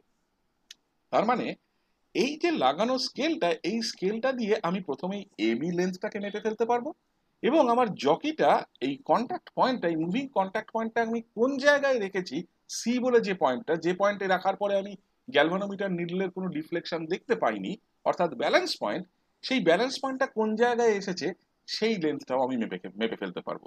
তার মানে আমি এবি লেন্থটাও পেয়ে যাব, আমি করসপন্ডিংলি এএস লেন্থটাও পেয়ে যাব। তাহলে ওই স্কেল থেকে আমি এই এএস আর এবি এই দুটো লেন্থ মেপে ফেলবো। এই এপসাইলন এটা আমার জানা। তাহলে এখান থেকে আমি একটা আমার আননোন সেলের সাথে অ্যাসোসিয়েটেড পোটেনশিয়াল ডিফারেন্সই বলো, ইএমএফই বলো, এটাকে আমরা মেপে ফেলতে পারবো। এখন দেখো, এই ধরনের কোনো মেথড, এই ধরনের কোনো মেথডকে অ্যাপ্লাই করতে গেলে কয়েকটা জিনিস একটু মাথায় রেখে একটু অ্যাপ্লাই করতে হয়। কিরকম, কি কি জিনিস মাথায় রাখতে হয়? প্রথমত মাথায় রাখতে হয় যে এই মেথডটা বা এই ধরনের কোনো একটা এক্সপেরিমেন্টাল সেটআপ ব্যবহার করতে গেলে প্রথম এই জিনিসটা খেয়াল রাখতে হয় যে এই এক্সপেরিমেন্টাল সেটআপের মধ্যে কিছু ইনস্ট্রুমেন্টাল এরার থাকতে পারে, কিছু আমাদের এক্সপেরিমেন্ট করার ভুল থাকতে পারে। আমরা সবসময় সেই চেষ্টাটা করে থাকি ইন জেনারেল, যেখানে আমরা যেটা সেল অফ নোন ইএমএফ নিই, আমরা চেষ্টা করি এমন একটা সেলকে সিলেক্ট করতে যে সেলটার ইএমএফটা একটু যেন বড় হয় সাইজে। বড় হলে সুবিধে কি? কারণ দেখো, এই এএস বাই এবি এই রেশিওটা সবসময় একের চাইতে ছোট, কারণ এবিটা হচ্ছে ফুল লেন্থ, এএস হচ্ছে তার মাঝামাঝির কোনো একটা জায়গা। তাহলে AS by AB ratio must be less than 1। তাহলে এই নাম্বারটাকে, এই রেশিওটাকে যদি আমার একটু বড় করতে হয়, একটু যদি বেশি মানে করতে হয়, তাহলে বেটার হচ্ছে আমার এই epsilon A by epsilon X এই রেশিওটা যেন একের চাইতে বড় হয়। তাহলে আমরা চেষ্টা করি ইন জেনারেল এই এপসাইলন এটাকে এমন একটা ভ্যালু ওয়ালা একটা নোন সেল চুজ করতে, যার ক্ষেত্রে এপসাইলন এটা ইন জেনারেল যেন এপসাইলন এক্স এর চাইতে বড় হয়। আরেকটা খুব ইম্পর্টেন্ট জিনিস আছে, সেটা হচ্ছে এরকম, যে রেজিস্ট্যান্সের তারটা আমরা ব্যবহার করছি, ওই এবি বলে তারটা, সেই তারটা যেন একটা ইউনিফর্ম ক্রস সেকশনের তার হয়। কেন? লক্ষ্য করো, যে কোনো একটা মেটালিক কন্ডাক্টরের রেজিস্ট্যান্স সবসময় নির্ভর করে on the equation R equal to rho L by A, যেখানে রোটা হচ্ছে রেজিস্টিভিটি বা স্পেসিফিক রেজিস্ট্যান্স। মানে কোনো একটা তার অফ একক লেন্থ এবং একক ক্রস সেকশনাল এরিয়ার যা রেজিস্ট্যান্স, তাকে আমরা স্পেসিফিক রেজিস্ট্যান্স অথবা রেজিস্টিভিটি বলি। লক্ষ্য করো, resistance is inversely proportional to the cross sectional area A, R equal to rho L by A. তার মানে রেজিস্ট্যান্স যদি ইনভার্সলি প্রপোর্শনাল হয় to the cross sectional area A, তাহলে ক্রস সেকশনাল এরিয়া যত ছোট হবে তাহলে রেজিস্ট্যান্স তত বাড়বে ইন জেনারেল। ওকে, তার মানে সরু তারের রেজিস্ট্যান্স মোটা তারের রেজিস্ট্যান্সের চাইতে বেশি। এখন যদি এরকম ঘটে, আমি এমন একটা তার নিয়েছি অফ লেন্থ এবি, যার ক্রস সেকশনটা throughout this length AB uniform না, এক এক জায়গায় এক এক রকম, তার মানে ওর রেজিস্ট্যান্সটা কিন্তু ইউনিফর্মলি পাল্টাবে না। তার মানে সেই রকম একটা তার নিলে আমার এক্সপেরিমেন্টাল এরার আসার সুযোগ আছে। আরেকটা থার্ড জিনিস আমাদেরকে মাথায় রাখতে হয়, সেটা হচ্ছে এরকম, যে গ্যালভানোমিটারটা আমরা ব্যবহার করছি এই ধরনের কাজ করার জন্য, সেই গ্যালভানোমিটারটা যেন এমন একটা গ্যালভানোমিটার হয় যে গ্যালভানোমিটারটা আমাদের খুব সেন্সিটিভ হয়, অর্থাৎ তার ডিফ্লেকশন দেখানোর এবিলিটি সে যেন এমন হয় যে সে খুব কম পরিমাণ কারেন্টের জন্য সে যেন ডিফ্লেকশন দেখায়। তার মানে আমাদের একটা এক্সট্রিমলি সেন্সিটিভ গ্যালভানোমিটার আমাদেরকে ব্যবহার করতে হয়। তাহলে এইরকম একটা এক্সট্রিমলি সেন্সিটিভ গ্যালভানোমিটার আমরা যদি ব্যবহার না করি, তাহলে কিন্তু সেই গ্যালভানোমিটার ঠিক আগের মতো আমাদের বেশ খানিকটা কারেন্ট সে নিজে খেয়ে বসে থাকবে টু শো ডিফ্লেকশন। সেই রকম ইনসেন্সিটিভ গ্যালভানোমিটার নিলে আমাদের কিন্তু কাজটা সঠিক হবে না। তাহলে এই কথাগুলোকে খুব সিম্পলি যদি মাথায় রাখি, তাহলে এই পয়েন্টগুলোকে মাথায় রাখলে আমরা কিন্তু এই ধরনের সিচুয়েশনকে আমরা ডিল করতে পারবো। তাহলে এইরকম ভাবে হ্যালো আমার স্যার। হ্যাঁ বলো। স্যার সেকেন্ড পয়েন্ট আবার বলুন, ওই তারেরটা স্যার। হ্যাঁ, এই যে তার যেটা যে রেজিস্ট্যান্স ওয়্যারটা নিয়েছি ওই সার্কিটে এবি বলে, এই রেজিস্ট্যান্সের তারটা ইউনিফর্ম ক্রস সেকশনের হতে হবে। কেন ক্রস সেকশনটাকে গুরুত্ব দিচ্ছি? হ্যাঁ, কেন ক্রস সেকশনটাকে গুরুত্ব দিচ্ছি? এই কারণে গুরুত্ব দিচ্ছি, যদি খাতা বা একটা কাগজটাকে লেখো, যে কোনো একটা তারের রেজিস্ট্যান্স সেটা যদি ক্যাপিটাল আর হয়, সেই ক্যাপিটাল আরটা অ্যাকচুয়ালি, রেজিস্ট্যান্সটা অ্যাকচুয়ালি ডিপেন্ড করে দুটো জিনিসের উপর। এক, ওই তারটা কত লম্বা, তার লেন্থ এল, এবং ওই তারটার ক্রস সেকশনাল এরিয়া এ, সেটা কতটা। কিভাবে ডিপেন্ড করে? না, ওই capital R resistance is equal to some rho L by A. Okay, রোটা কি? রোটা হচ্ছে স্পেসিফিক রেজিস্ট্যান্স, অথবা আমরা একে রেজিস্টিভিটি বলি। মানে কি? দেখো, কোনো একটা তার যার একক লেন্থ মানে এল ইকুয়াল টু 1, এবং যার ক্রস সেকশনাল এরিয়াটাও একক মানে ইউনিট ক্রস সেকশনাল এরিয়া মানে এ ইকুয়াল টু 1, সেই রকম একটা একক লেন্থ এবং একক ক্রস সেকশনাল এরিয়ার একটা তারের জন্য যে রেজিস্ট্যান্স, তাকেই আমরা স্পেসিফিক রেজিস্ট্যান্স বা রেজিস্টিভিটি বলি। ঠিক যেভাবে উল্টো করে নাও না, আমরা কন্ডাক্ট্যান্স এবং স্পেসিফিক কন্ডাক্ট্যান্সকে যেভাবে ডিফাইন করি, ঠিক সেইভাবে আমরা স্পেসিফিক কন্ডাক্ট্যান্স কাকে বলি? It is the conductance of an electrolyte solution for a unit cell constant. L by A cell constant যেখানে একক হয়, তার কন্ডাক্টেন্সটাকে আমরা স্পেসিফিক কন্ডাক্টেন্স বলি। এখানেও ঠিক তাই, ওই এল বাই এটা যেখানে ইউনিটি হবে, সেই করসপন্ডিং রেজিস্ট্যান্সটাকে আমরা স্পেসিফিক রেজিস্ট্যান্স অথবা রেজিস্টিভিটি বলি। ভালো কথা। এখন লক্ষ্য করো, আমি একটা তার নিলাম এবি, সেই এবি তারটার ক্রস সেকশনাল এরিয়া এটা ইউনিফর্ম না, এক এক জায়গায় এক এক রকম ক্রস সেকশনাল এরিয়া, তারটা কোথাও একটু সরু, কোথাও একটু মোটা, আর একটু কোথাও সরু, হয়তো খুব সামান্য তারতম্য, কিন্তু সরু মোটা আছে, একরকম ক্রস সেকশন, ইউনিফর্ম ক্রস সেকশনের না। তাহলে লক্ষ্য করো, এই এ বি লেন্থের উপর, যে গোটা লেন্থের উপর যেভাবে রেজিস্ট্যান্স ভ্যারি করবে, ইউনিফর্ম ক্রস সেকশন না হলে ওই এ এস লেন্থের উপর রেজিস্ট্যান্সের ভেরিয়েশনটা একরকম হবে না। তার মানে রেজিস্ট্যান্সের ভেরিয়েশনটা তারটা খারাপ হওয়ার জন্য সেখানেই পাল্টে গেল। তাহলে আর আমি পগেন্ডর কম্পেনসেশন মেথড ব্যবহার করে করবোটা কি? তার মানে এই ধরনের মেথডকে সঠিকভাবে অ্যাপ্লাই করতে গেলে আমাদের যেটা সবচেয়ে বেশি প্রয়োজন, তার মানে সেটা হচ্ছে এইরকম কতগুলো ছোট ছোট এক্সপেরিমেন্টাল জিনিসকে আমাদের মাথায় রাখতে হবে, যে এইরকম জিনিসগুলো সম্বন্ধে আমরা যদি কেয়ার না নিই, তাহলে কিন্তু আমাদের এই ধরনের মেজারমেন্টে গন্ডগোল আসবে। এখন একটা প্রশ্নটা হচ্ছে এরকম, যে আমি তো না হয় এই পগেন্ডর কম্পেনসেশন মেথডের মতন কোনো একটা মেথডকে ব্যবহার করে আমি একটা না হয় আননোন সেলের ইএমএফ আমি বার করে ফেললাম। যেটা সব থেকে বড় প্রশ্ন সেটা হচ্ছে, যে একটা আননোন সেলের ইএমএফ বার করতে গেলে আমাকে তো একটা নোন সেল চাই। আমাকে তো একটা এমন একটা সেল আমাকে নিতে হচ্ছে যার ইএমএফ আমার জানা, তার ইএমএফ আমাকে কে দেবে? এই সেলটা আমি কোথা থেকে পাবো? এই ধরনের সেল যাদের ইএমএফ আমাদের একদম সঠিকভাবে একটা সার্টেইন এক্সপেরিমেন্টাল কন্ডিশনে জানা, এই ধরনের সেলগুলোকে আমরা এক কথায় বলে থাকি স্ট্যান্ডার্ড সেল। হ্যাঁ, স্ট্যান্ডার্ড, যে সেলগুলো স্ট্যান্ডার্ডাইজড, অর্থাৎ given an experimental condition. Experimental condition মানে কি? আমি বলে দিলাম যে at a temperature of 27 degree Celsius, কথার কথা, এবং 1 atmospheric pressure, under this concentration of the electrolytes, the EMF of a cell is this.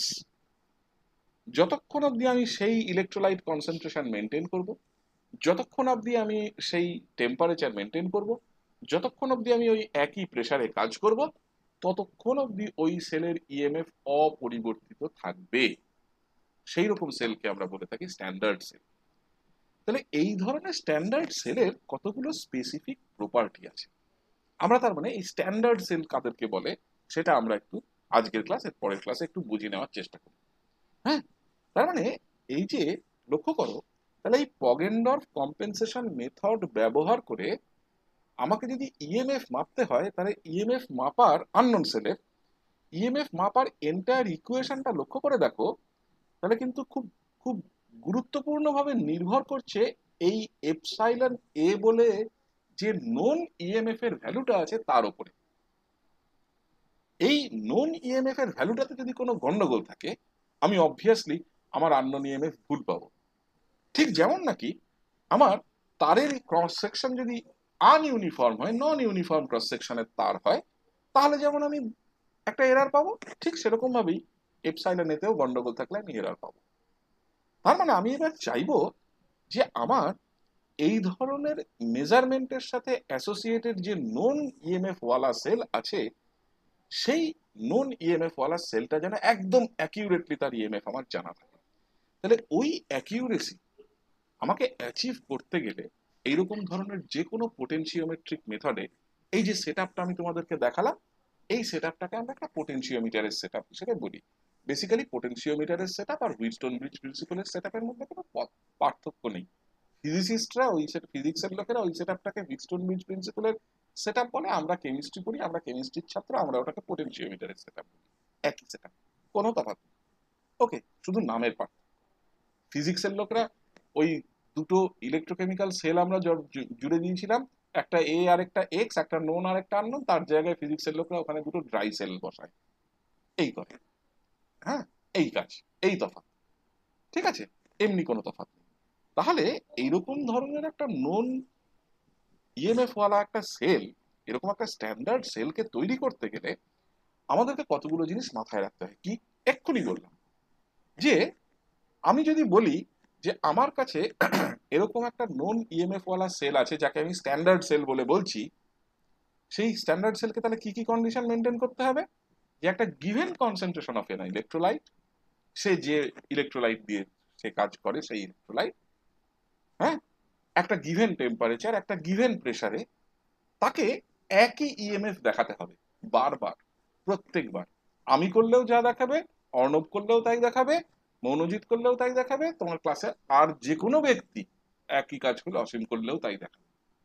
যে যেই কাজটা করুক, আমরা চারজন যদি একই কন্ডিশন মেনটেন করি, আমাদের চারজনের রেজাল্টে কোনো পার্থক্য আসবে না, তাকে বলবো স্ট্যান্ডার্ড সেল।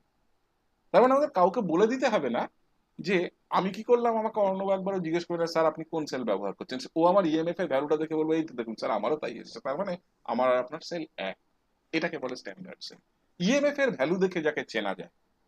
হ্যাঁ, তার মানে একটা গিভেন সেট অফ কন্ডিশনে আমার স্ট্যান্ডার্ড সেলের ইএমএফ যেভাবেই আমরা করি না কেন, কন্ডিশন ফিক্সড থাকলে তার ইএমএফ এর ভ্যালু রিপ্রোডিউসিবল হবে, বারবার তুমি করো একই ভ্যালু ফিরে আসবে। এবং যতক্ষণ অব্দি ওই কন্ডিশন বলবৎ থাকবে, যতক্ষণ অব্দি ওর temperature fixed, pressure fixed, concentration of the electrolyte fixed, ততক্ষণ অব্দি ইএমএফ অপরিবর্তিত থাকবে। এবং এর ইএমএফ এর ভ্যালুটা ওয়েল নোন হতে হবে, সবাই এটাকে জানতে হবে। মানে আমি একটা স্ট্যান্ডার্ড সেল বানালাম, স্ট্যান্ডার্ড সেল বানিয়ে তাই দিয়ে বিভিন্ন আননোন সেলের ইএমএফ মেপে বসে থাকলাম, কিন্তু আমি কোথাও কাউকে বললাম না আমার স্ট্যান্ডার্ড সেলটা কিরকম এবং তার নোন ইএমএফ এর ভ্যালু কি, তাহলে হবে না। আমাকে ডিক্লেয়ার করতে হবে, আমাকে পরিষ্কার বলে দিতে হবে। ঠিক যেমন করে থার্মোডিনামিক্সের ক্ষেত্রে আমরা স্ট্যান্ডার্ড স্টেটকে ফিক্স করার সময় বলে দিই, ঠিক সেরকম ভাবে এখানেও আমাকে একটা স্ট্যান্ডার্ড সেল তৈরি করার সময় আমাকে সেই স্ট্যান্ডার্ড কন্ডিশনটা আমাকে স্পষ্ট করে বলে দিতে হবে। আমাকে বলে দিতে হবে আমি কোন কনসেন্ট্রেশনের ইলেকট্রোলাইট ব্যবহার করেছি, সেই ইলেকট্রোলাইটের এক্স্যাক্ট কনসেন্ট্রেশন কত। আমাকে বলে দিতে হবে যখন আমি এই সেলের ইএমএফ মেপেছি বাই সাম মেথড, সেই ইএমএফ মেজারমেন্টের সময় টেম্পারেচার কত ছিল, অ্যাটমসফিয়ারিক প্রেসার কত ছিল। আমি যদি কোনো অ্যাসিড সলিউশন ব্যবহার করে থাকি ওই সেলের কোনো কিছুর জন্য, সেই অ্যাসিড সলিউশনের এক্স্যাক্ট ভ্যালু অফ পিএইচ কত সেটা আমাকে বলে দিতে হবে। মানে all sorts of experimental conditions must be reported. এবং the value of the EMF should be reproducible, মানে বারবার একই কাজ একই কন্ডিশনে করলে একই ভ্যালু দেবে। এবং it should remain constant with time, মানে যতক্ষণ অব্দি এই এক্সপেরিমেন্টাল কন্ডিশনে কোনো পরিবর্তন আসবে না, ততক্ষণ অব্দি ওর ইএমএফ অপরিবর্তিত থাকবে। এই সেলগুলোর আরো কিছু প্রপার্টিকে স্যাটিসফাই করতে হয়। এই সেলগুলোকে রিভার্সিবল সেল হতে হয়, মানে আমি এই সেলে যে রিয়াকশন ঘটছে সেই রিয়াকশনের বিপরীত দিকে যদি ইনফাইনিটেসিমালি বেশি ফোর্স অ্যাপ্লাই করি, ইনফাইনিটেসিমালি বেশি এনার্জি দিই, তাহলে যেন আমি এই রিয়াকশনটাকে উল্টে দিতে পারি, আমি যেন এই রিয়াকশনটাকে ঘুরিয়ে ফেরত পাঠিয়ে দিতে পারি। মানে রিভার্সিবল সেল হওয়ার সুবিধা হচ্ছে যে সেলটা একবার কাজ করে ফেললো, কাজ করে ফেলার পর আমি সেই সেলটাকে ফিরিয়ে দিতে পারি তার নিজের পূর্ববর্তী জায়গায়। সেরকম একটা রিভার্সিবল সেল হতে হবে। এই সেলগুলো এমন হতে হবে যার কোনো রকম পার্মানেন্ট ড্যামেজ হওয়া চলবে না। এরকম হওয়া চলবে না যে আমি সেলটাতে কাজ করতে গিয়ে তার ইলেকট্রোডের একটা কোণা একটুখানি ভেঙে ফেললাম, ইলেকট্রোডের সারফেস এরিয়া পাল্টে গেল, তাহলে স্ট্যান্ডার্ড সেলটা স্ট্যান্ডার্ড সেল থাকলো না। এবং এবং এই ধরনের সেলের ক্ষেত্রে আরেকটা খুব গুরুত্বপূর্ণ জিনিস মেনটেন করতে হয়। এই ধরনের সেলের ক্ষেত্রে সেলের যেটা টেম্পারেচার কোএফিসিয়েন্ট, টেম্পারেচার কোএফিসিয়েন্ট কাকে বলে আমি ডিটেইলসে পরে বলবো। টেম্পারেচার কোএফিসিয়েন্ট বলে the rate at which the EMF of the cell changes with temperature, অর্থাৎ del E del T at a constant pressure. এইটাকে আমরা বলে থাকি টেম্পারেচার কোএফিসিয়েন্ট। এই টেম্পারেচার কোএফিসিয়েন্টটাকে প্রেফারেবলি লো হতে হবে, এর মানটা যেন ছোট হয়, অর্থাৎ এমন একটা সেল যেন না হয় যার ইএমএফ সামান্য টেম্পারেচার পরিবর্তনের সাথে সাথে খুব অ্যাব্রাপ্টলি পাল্টায়। এরকম সেল হলে চলবে না। এরকম হলে তাকে স্ট্যান্ডার্ড সেল হিসেবে গণ্য করা যাবে না। কারণ সামান্য টেম্পারেচার ফ্লাকচুয়েশন হলো, আমি এক্সপেরিমেন্ট করছিলাম বা তোমরা কেউ এক্সপেরিমেন্ট করছিলে, করতে করতে দেখা গেলো বৃষ্টি নামলো, টেম্পারেচারটা হয়তো 3 ডিগ্রি কমে গেল, দেখা গেল তোমার টেম্পারেচার 3 ডিগ্রি কমার জন্য তোমার ইএমএফ প্রচুর চেঞ্জ করে গেল। এরকম হলে তাকে স্ট্যান্ডার্ড সেল বলা যাবে না। তার মানে লো টেম্পারেচার কোএফিসিয়েন্টের সেল হতে হবে। হুম। এই ধরনের সেল যারা এই এতগুলো প্রপার্টিকে সাইমালটেনিয়াসলি ওবে করে, এই ধরনের সেলকে আমরা এক কথায় বলে থাকি স্ট্যান্ডার্ড সেল। এবার এই স্ট্যান্ডার্ড সেলের যেটা সবচাইতে কমন স্ট্যান্ডার্ড সেল আমাদের যেটা ব্যবহার করি, সেটাকে বলা হয় ওয়েস্টার্ন ক্যাডমিয়াম সেল। এই ওয়েস্টার্ন ক্যাডমিয়াম সেলের আবার দুরকম টাইপ আছে। একটাকে বলা হয় ওয়েস্টার্ন আনস্যাচুরেটেড স্ট্যান্ডার্ড সেল, আরেকটাকে বলা হয় ওয়েস্টার্ন স্যাচুরেটেড স্ট্যান্ডার্ড সেল। আমি বলবো এই ওয়েস্টার্ন স্ট্যান্ডার্ড সেলের কিরকম কনস্ট্রাকশন, দেখতে কেমন, এটসেট্রা এটসেট্রা সব বলবো। আমি শুধু নামগুলো বললাম। এই ওয়েস্টার্ন স্ট্যান্ডার্ড সেল একটা খুব কমন একটা স্ট্যান্ডার্ড সেল। এই ওয়েস্টার্ন স্ট্যান্ডার্ড সেল আসার আগে আমরা যদি একটু হিস্টোরিক্যালি ব্যাপারটাকে দেখি, তাহলে আগেকার দিনের ইলেকট্রোকেমিস্টরা যারা এই ধরনের জিনিস নিয়ে কাজ করতেন, তারা আরেক ধরনের স্ট্যান্ডার্ড সেল ব্যবহার করতেন যাকে বলা হতো Clark standard cell. Clark standard সেলের কনস্ট্রাকশন ওয়েস্টার্ন স্ট্যান্ডার্ড সেলের কনস্ট্রাকশনের চাইতে সোজা ছিল, সেলটা অনেক বেটার ছিল। কিন্তু এই সেলের একটা গন্ডগোলের জায়গা ছিল। ক্লার্ক স্ট্যান্ডার্ড সেলের টেম্পারেচার কোএফিসিয়েন্ট, মানে the rate at which the EMF of the cell changes with temperature, এইটা খুব হাই ছিল, যে কারণে সামান্য টেম্পারেচার ফ্লাকচুয়েশন হলে এই ক্লার্ক স্ট্যান্ডার্ড সেলের ইএমএফ এর অনেকটা চেঞ্জ হয়ে যেত। যে কারণে লোকে এই ক্লার্ক স্ট্যান্ডার্ড সেলকে অ্যাজ এ স্ট্যান্ডার্ড সেল ব্যবহার করতে একটু হেজিটেট করতো, এবং আস্তে আস্তে সময়ের সাথে সাথে এই ক্লার্ক স্ট্যান্ডার্ড সেলের ব্যবহার প্রায় সম্পূর্ণরূপে বন্ধ হয়ে গেছে। আজকে বোধহয় মানে মানে মানে বিশাল পরিমাণ খোঁজাখুঁজি করলেও কোনো ল্যাবরেটরিতে এই ক্লার্ক স্ট্যান্ডার্ডস এর আর খুঁজে পাবে না। আজ থেকে 30 বছর আগে পাওয়া যেত। হ্যাঁ, এরকম একটা পরিস্থিতি ছিল একসময়। এখন ঘটনা হচ্ছে এই ওয়েস্টার্ন স্ট্যান্ডার্ড সেলের চেহারাটা কি। তাহলে এই ধরনের একটা স্ট্যান্ডার্ড সেল কি ধরনের মেটেরিয়াল দিয়ে তৈরি, কিভাবে ব্যাপারটা দেখতে কেমন। একটা ওয়েস্টার্ন স্ট্যান্ডার্ড সেলের চেহারাটা অনেকটা এরকম। দেখো, এইচ এর মতন দেখতে একটা কাঁচের টিউব আছে। হুম। যে টিউবের মধ্যে ইলেকট্রোলাইট হিসেবে রাখা আছে একটা saturated solution of cadmium sulphate. Saturated solution, minded. Saturated solution মানে এমন একটা সলিউশন যার মধ্যে আর একটুও ক্যাডমিয়াম সালফেট ডিজলভ করা যাবে না। আর একটু তুমি ক্যাডমিয়াম সালফেটের একটা দানা দাও, ঝপঝপ করে সব প্রেসিপিটেট করে যাবে। এবং এই এইচ টিউবের দুটো মাথা কর্ক দিয়ে ঢেকে একদম ভালোভাবে মোম দিয়ে সিলেক্ট করা আছে, পুরো পুরো একদম সিল্ড অবস্থায় আছে। মোম দিয়ে কেন সিল করা? এই কারণে যাতে কর্কের মধ্যে কোথাও কোনো ফাঁক ফোকর থাকলে যদি কোনো রকম ভাবে বাতাস ভেতরে না ঢোকে, বা কোনো রকম ভাবে ময়েশ্চার ভেতরে না ঢোকে। সোজা কথায় সিস্টেমটাকে ক্লোজ করা হয়েছে টোটালি। হুম।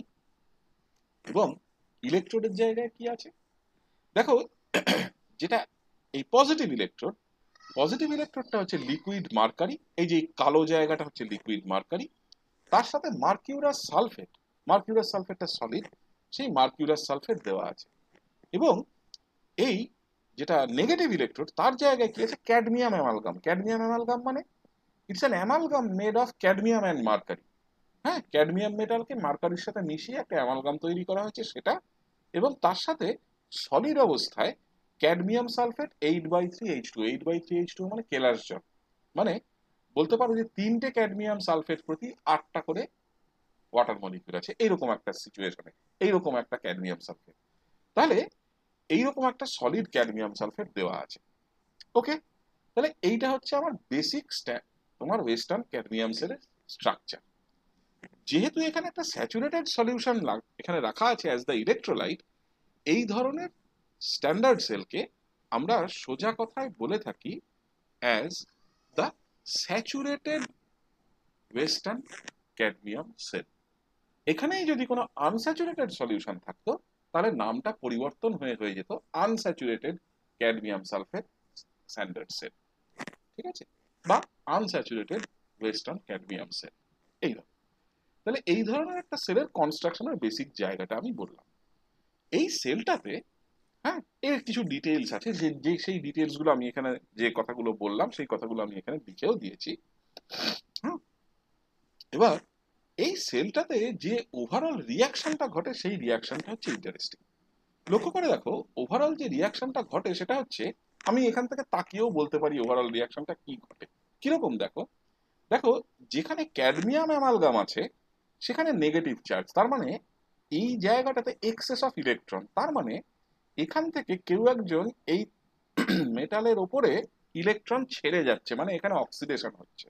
তাহলে this is the location where oxidation takes place. It is the cadmium that gets oxidised here. তার মানে দিস ইজ দ্য অ্যানোড। এখানে দেখো প্লাস চার্জ আছে, পজিটিভ ইলেকট্রন, তার মানে এখানে স্কেয়ারসিটি অফ ইলেকট্রন আছে, ইলেকট্রনের এখানে কোথাও একটা ঘাটতি আছে, সেই কারণে পজিটিভ চার্জ। তার মানে এখান থেকে কেউ ইলেকট্রন নিয়ে যাচ্ছে। এই যে বলেছিলাম কালকের ক্লাসে, যে এই ইলেকট্রোড গুলো হচ্ছে বাটির মতো, তুমি ইলেকট্রন জমাও রাখতে পারো, তুমি ওই বাটি থেকে ইলেকট্রন তুলেও নিয়ে যেতে পারো।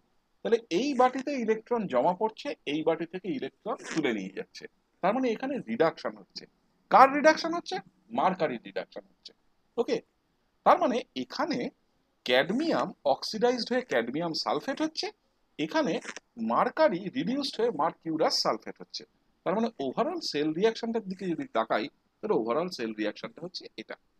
হুম, এবার যখন এই ধরনের কোনো একটা সেল, এদেরকে এই পজিটিভ ইলেকট্রোড এবং নেগেটিভ ইলেকট্রোডকে আমি যদি একটা বাইরে থেকে তার দিয়ে কানেক্ট করে মাঝখানে একটা গ্যালভানোমিটার বসিয়ে দিই, আমার ওই গ্যালভানোমিটারের যে নিডলটা, সেই নিডলটা আমাকে ডিফ্লেকশন দেখাবে।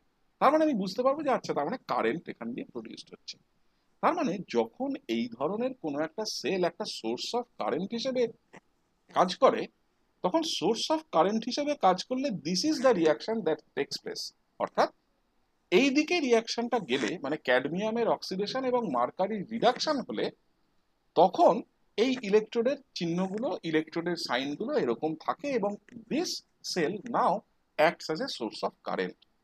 ঠিক আছে, এবার এই সোর্সটা, এই এই ধরনের একটা সেলে লক্ষ্য করে দেখো, আমরা যে ইলেকট্রোলাইট সলিউশনটা ব্যবহার করেছি, সেই ইলেকট্রোলাইট সলিউশনটা কে, এক্ষুনি বললাম, সেটা হচ্ছে একটা saturated solution of cadmium sulphate. তাহলে এরকম একটা saturated solution of cadmium sulphate আমি যদি ব্যবহার করি, হ্যাঁ, তার মানে কি দাঁড়ায়, পরিষ্কার কথা, যে সামান্যতম যদি আমি ক্যাডমিয়াম এখানে অ্যাড করি, হুম, তাহলে কোনো রকম ভাবে এর মধ্যে যদি একটু আমি কোনো কিছু অ্যাড করি, সালফেট বা ক্যাডমিয়াম, কোনো রকম ভাবে যদি সামান্যতম ক্যাডমিয়াম সালফেট এখানে অ্যাড করা হয়, immediately this added cadmium sulfate will precipitate as cadmium sulfate 8/3H2O, কারণ স্যাচুরেটেড, স্যাচুরেটেড সলিউশনের ডেফিনেশনই তাই। তাহলে এইরকম ধরনের একটা সেলকে এই কারণে আমরা স্যাচুরেটেড ওয়েস্টার্ন ক্যাডমিয়াম সেল বলে বলি। ঠিক আছে, এখন লক্ষ্য করো, তাহলে এই ধরনের সেল, এই ধরনের সেলের বৈশিষ্ট্য কি, ফিচার কি? এই ধরনের সেলের ফিচার হচ্ছে যে এই ধরনের সেলগুলো রিভার্সেবল। মনে করো আমি খানিকক্ষণ ধরে এই রিয়াকশনটা হওয়ার ফলে খানিকক্ষণ ধরে কারেন্ট আমি ড্র করলাম। কারেন্ট ড্র করার ফলে কি হলো, কারেন্ট ড্র করার ফলে বেশ ভালো পরিমাণে যেটা ঘটলো, সেটা হচ্ছে এখান থেকে ক্যাডমিয়াম সালফেট, তোমার ক্যাডমিয়ামটা অ্যামালগাম থেকে ক্যাডমিয়াম অক্সিডাইজ করে করে ক্যাডমিয়াম সালফেট তৈরি করলো, এবং উল্টো দিকে আমার মার্কারি, এই লিকুইড মার্কারি রিডাকশন হয়ে হয়ে হয়ে হয়ে মার্কিউরাস সালফেট তৈরি করলো। যেহেতু এই সেলটা রিভার্সেবল, সেহেতু আমি যদি এই সেলটার উপরে আমি বাইরে থেকে উল্টো দিক থেকে যদি এবার কারেন্ট চালনা করি, আমি যদি এবার উল্টো দিক থেকে একটু বেশি পরিমাণ কারেন্ট, কতটুকু বেশি, এই সেলটা আমাকে যে পরিমাণ কারেন্ট দিচ্ছে তার চাইতে ইনফাইনাইটেসিমালি বেশি কারেন্ট আমি যদি বাইরে থেকে সাপ্লাই করি ইউজিং সাম আদার সোর্স, তাহলে এই রিয়াকশনটা জাস্ট উল্টে যায়, রিভার্সেবল রিয়াকশন। তাহলে ঠিক উল্টো রিয়াকশনটা হবে এবং সেলটা তার পূর্ববর্তী জায়গায় সেটা ফিরে যায়, এবং সেই কারণে আমরা এই ধরনের সেলকে অ্যাজ এ হোল একটা রিভার্সেবল সেল হিসেবে বলি। ঠিক আছে, এখন ঘটনা হচ্ছে যে এটা তো গেল স্যাচুরেটেড ক্যাডমিয়াম বা ওয়েস্টার্ন ক্যাডমিয়াম সেল, এর একটা আনস্যাচুরেটেড ভার্সন আছে। সেই আনস্যাচুরেটেড ভার্সন আর স্যাচুরেটেড ভার্সনের মধ্যে তফাৎ একটাই, এই স্যাচুরেটেড ভার্সন যার ছবি বললাম, যার কনস্ট্রাকশনের কথা বললাম, যার সেল রিয়াকশনের কথা বললাম, সবকিছু এক থাকে। শুধু ইলেকট্রোলাইট সলিউশনটা যেটা নাকি এই ক্ষেত্রে স্যাচুরেটেড ছিল, সেই ক্ষেত্রে আমাদের আনস্যাচুরেটেড ক্যাডমিয়াম সেলের ক্ষেত্রে ওখানে একটা আমাদের unsaturated solution of cadmium sulphate রাখা হয়। হ্যাঁ, এবং ওইটাকে মেনটেন করা হয় একটা টেম্পারেচার অফ 4 ডিগ্রি সেলসিয়াস। এবং দেখানো যায় যে হ্যাঁ, এই 4 ডিগ্রি সেলসিয়াসের উপরের যে কোনো টেম্পারেচারে এই সেলটা এরকম একটা আনস্যাচুরেটেড সেলের মতন বিহেভ করে। বাকি মেকানিজম থেকে আরম্ভ করে সমস্ত জিনিস এই এই সেলটার ক্ষেত্রে, মানে স্যাচুরেটেড ক্যাডমিয়াম সালফেট সেলের ক্ষেত্রে, স্যাচুরেটেড ওয়েস্টার্ন সেলের ক্ষেত্রে যেরকম, আনস্যাচুরেটেড এর ক্ষেত্রে হুবহু একরকম। এবার একটা জিনিস যেটা আমাদের একটু মাথায় রাখতে হয় সেটা হচ্ছে, আমি আবার ফিরে যাই ওই ছবিটার দিকে, যে ছবিটার বেসিসে আমরা এই জিনিসটাকে এক্সপ্লেন করলাম। এই স্যাচুরেটেড ক্যাডমিয়াম সেলের একটা অসুবিধের জায়গা আছে। অসুবিধের জায়গাটা হচ্ছে এরকম, দেখো স্যাচুরেটেড ক্যাডমিয়াম সেলে কতগুলো জিনিস আমরা ব্যবহার করছি, কেমিক্যাল এন্টিটি কতগুলো ব্যবহার করছি। একটা saturated solution of cadmium sulphate, solid cadmium sulphate 8/3 H2O এরকম একটা entity, solid mercurous sulphate, liquid mercury এবং ক্যাডমিয়াম অ্যামালগাম। তার মানে টোটাল 5টা ডিস্টিংক্ট কেমিক্যাল এন্টিটি আমরা ব্যবহার করছি। এই 5টা ডিস্টিংক্ট কেমিক্যাল এন্টিটির মধ্যে কোনো একটাতেও যদি একটু ইমপিউরিটি থাকে, তাহলে the EMF of this standard cell varies appreciably. তার মানে এইরকম ধরনের কোনো একটা স্ট্যান্ডার্ড সেল তৈরি করতে গেলে আমাদেরকে আরেকটা কথা, যে কথাগুলো আমি আগে বলে এসেছি, সেই কথাগুলোর সাথে আরেকটা অ্যাডিশনাল কথা আমাদেরকে মাথায় রাখতে হয়। সেটা হচ্ছে যে এরকম ধরনের যে কোনো স্ট্যান্ডার্ড সেল তৈরি করার সময় যে কেমিক্যালগুলো আমরা ব্যবহার করছি to to prepare that cell, সেই কেমিক্যালগুলো যেন আলট্রা পিওর কোয়ালিটির কেমিক্যাল হয়। আদারওয়াইজ দ্য ইএমএফ, ওই যে ইএমএফটার উপর ভিত্তি করে আমরা পরবর্তীতে পগেনডর্ফ কম্পেনসেশন প্রিন্সিপল ব্যবহার করে আননোন সেলের ইএমএফ বার করব, সেই নোন ইএমএফটাতেই গন্ডগোল থেকে যাবে।